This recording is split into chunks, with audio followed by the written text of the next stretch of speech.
I didn't even know my neighborhood had an association until a police cruiser rolled up my gravel driveway like I was running an underground construction ring. Blue lights flashing in broad daylight, my dog losing his mind, and me standing there in work boots with a cordless drill in my hand thinking, "Are you kidding me right now?" The officer steps out, looks past me at a half-built shed, then looks back at me like he's about to say something I'm not gonna like. And before I can even open my mouth, he goes, "Sir, are you aware you're building a structure without HOA approval?" I laughed, not because it was funny, because it was so absurd it didn't deserve anything else. I told him, "Officer, with all respect, I don't belong to any HOA. This land is mine. I pay the taxes. I've got the deed. I'm literally on the county map as outside their boundary." He blinked. Then he glanced down at his call notes and sighed like a man who already knew exactly what kind of day he was having. That was the first time I heard the name Marla Kensington. And it sure wasn't the last. Let me back up. I moved to a small patch of countryside outside a town called Briar Hollow because I wanted peace. Not the trendy kind of peace people post on Instagram with a latte and a sunrise. I mean real peace.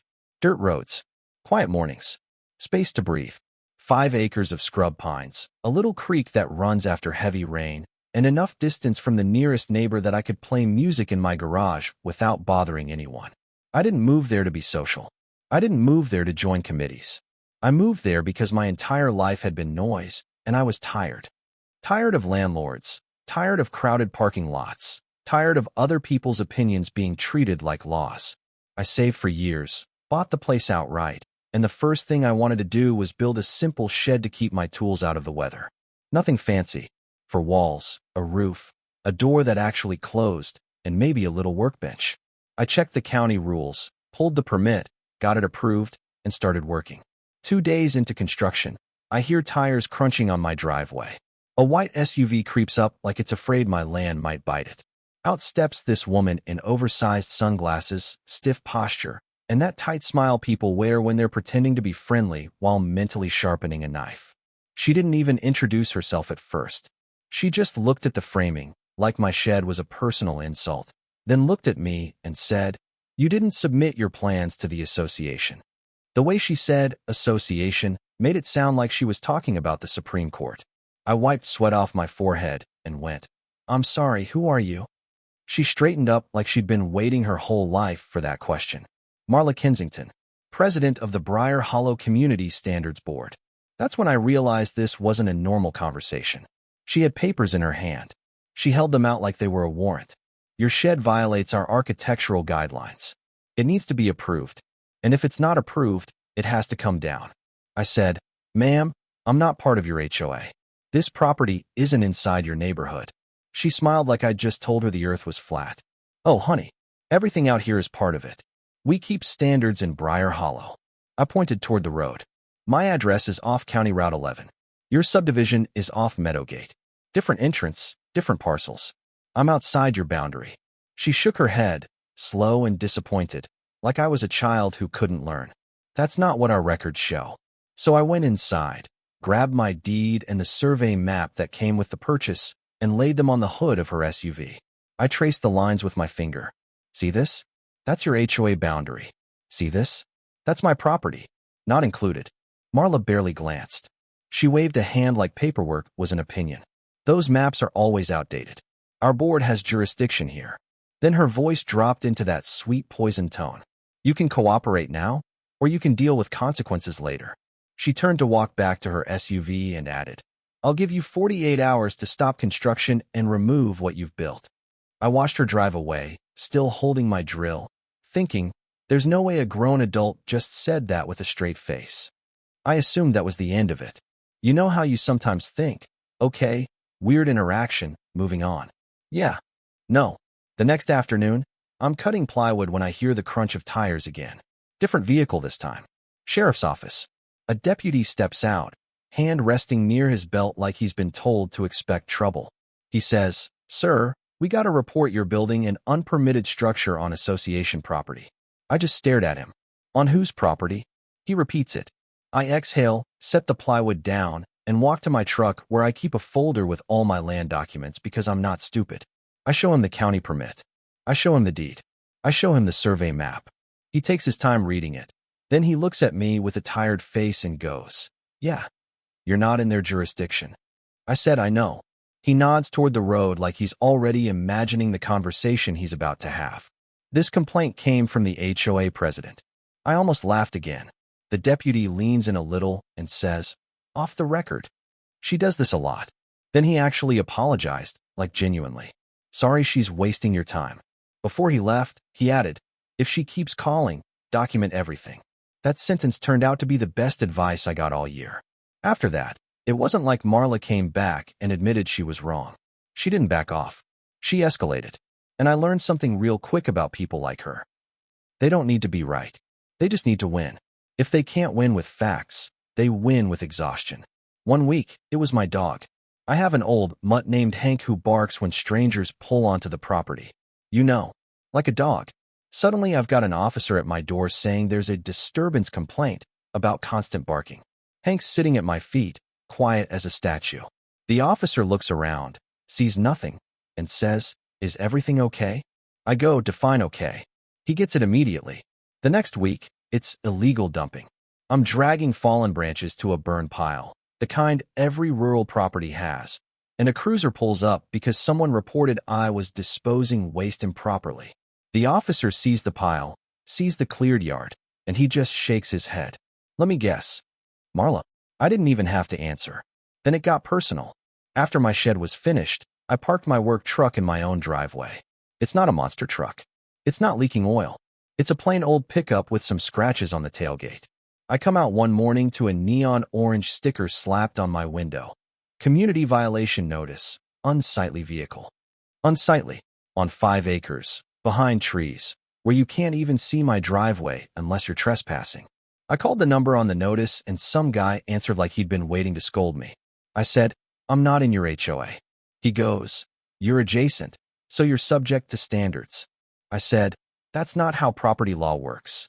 He goes, "It is when the board determines it is." That was the moment I realized I wasn't dealing with logic. I was dealing with a little kingdom that didn't like having a border they couldn't control. The breaking point came over something so stupid, it almost hurts to say out loud. A flagpole. I put up a small flagpole near my workshop. Not huge, not aggressive, just a flag. I'd grown up with a dad who taught me to respect the country even when you don't agree with the people running it. So I thought, hey, maybe this is a nice gesture. Maybe the neighborhood folks will see it and relax. Yeah, I was naive. Marla showed up like I'd planted a missile silo. She stormed up the driveway, didn't even stop to breathe, and snapped, "You cannot display that." I said, "Display what?" She pointed at the flag like it was offensive wallpaper. "That. It violates our exterior decor rules." I just stared at her. "You're mad about a flag." She said, "It's not approved. Poles have height restrictions, color restrictions, placement restrictions." I said, "Marla, I'm not in your HOA." Her eyes narrowed. "You keep saying that like it matters." Then she leaned in and said, low and sharp, "You are a problem, and problems get handled." That sentence made my skin crawl because it wasn't about the flag. It wasn't about the shed.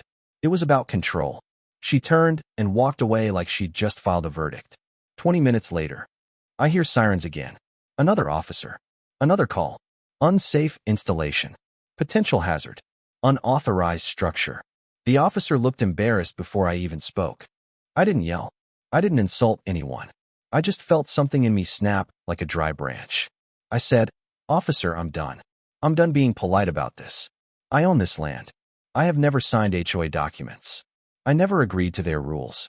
And they keep using you as their personal intimidation tool." He exhaled and nodded slowly. "I hear you." Then he said something that changed the entire game. "You know you can pursue this as harassment, right?" He gave me a look like he was choosing his words carefully. "And if they're repeatedly filing false complaints, that can come back on them." That night, I sat at my kitchen table and started a log. Date, time, complaint type, officer name if they gave it, outcome. I printed screenshots. I saved photos. I kept every stupid neon notice they tried to stick on my property like I was a delinquent student. And then I called an attorney. My lawyer's name was Dennis, and he had the calm voice of someone who's seen every kind of petty war humans can invent. He read my documents, listened to my timeline, and said, "You're not in their HOA. That part is clear. The question is, How hard do you want to push? I said, as hard as it takes for them to stop. Dennis said, okay, we start with a cease and desist. A week later, Marla and her board got a certified letter, signature required, spelling out the facts in plain English. No jurisdiction. No authority. Stop contacting law enforcement about my property. Stop sending violation notices. Stop trespassing. Any continued actions will result in legal pursuit for harassment, costs, and damages. For about 2 weeks. Silence. And I thought, maybe that did it. Maybe she finally realized she's not the main character in everyone's life. Then I found out what they did next. A neighbor from the actual HOA side, a guy named Raymond, stopped by one day and said, real quiet, hey, you didn't hear this from me, but the board's in a panic. I said, about what? He said, they're trying to redraw their boundary documents. I felt my stomach drop. Redraw? Raymond nodded. Marla thinks there's a loophole. Like if they update some bylaws and file something, they can claim authority over you. That's when I realized. This wasn't just harassment. This was an attempt to steal power through paperwork. So I went to the source that actually mattered. The county. I brought my deed, my survey, my permit, my full log of police calls, and the certified mail receipts from the cease and desist. I filed a formal complaint alleging harassment and misuse of county services. I asked for an investigation into whether this HOA was operating within its recorded boundaries. The clerk behind the counter looked at my stack of paperwork and said, this is a lot. I said, yeah, I wish it wasn't. The county took it seriously. They pulled the recorded plats. They compared the HOA filings to the actual legal boundary. They interviewed officers who had responded to the calls. They asked me for my documentation, which I handed over like I'd been training for this. And here's the part people never expect. The county found that the HOA had been doing this to more than just me. They had been sending notices to nearby properties that were never legally part of the HOA, using intimidation to make people comply anyway. They were acting like a government without being one. And apparently, they had paperwork problems too. Filings out of date, procedures not followed, board actions not properly recorded. The county doesn't love when private groups pretend they have public authority. 3 months later, I got a call from Dennis. He said, you're going to like this. The county issued sanctions, fines, mandatory compliance training, a formal order clarifying the HOA boundary and stating, in writing, that my property was outside it. No ambiguity, no wiggle room. And Marla resigned. Not politely, not quietly. According to Raymond, it was messy, loud, and full of finger-pointing. But she was out. That should have been enough, right? In a perfect world, sure. But Dennis said, now that the county has confirmed everything, we can pursue damages. I didn't want to be greedy. I didn't need revenge. I needed closure. But then I thought about every time I'd been interrupted, every time my heart jumped when a cruiser came up the driveway, every time I felt like I had to prove I existed legally on my own land. And I thought, no, this cost me something. We filed harassment, legal fees, interference with lawful use of property. After the paperwork hit their inbox, the HOA wanted to settle fast. Their first offer was small, the kind of number you throw out when you hope the other person is tired and broke. Dennis laughed and said, they're testing you. We pushed back. Hard. In the end, we settled for an amount that actually felt like an apology without the words. Enough to cover my legal bills, the stress, and the months they stole from my peace. Here's the wild part. After the county clarified everything, my property value went up. Because now, officially, publicly, my land was confirmed as not being under HOA control. People pay extra for that. It's like freedom has a price tag. So yeah, I won. The shed stayed. The flag stayed. Hank still barks at strangers because he's a dog and he's good at his job. And the police stopped coming because the calls stopped being made. The silence I moved out there for. I finally got it.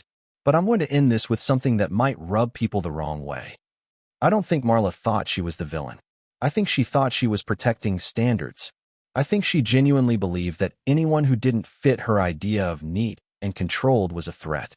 And that scares me more than one power-hungry HOA president, because it's not just HOAs. It's workplaces, families, friend groups, schools. Anywhere there's a little bit of power and someone who can't handle the idea that you don't answer to them. So here's my question for you. If you were in my shoes, where's the line? Would you have fought this as hard as I did?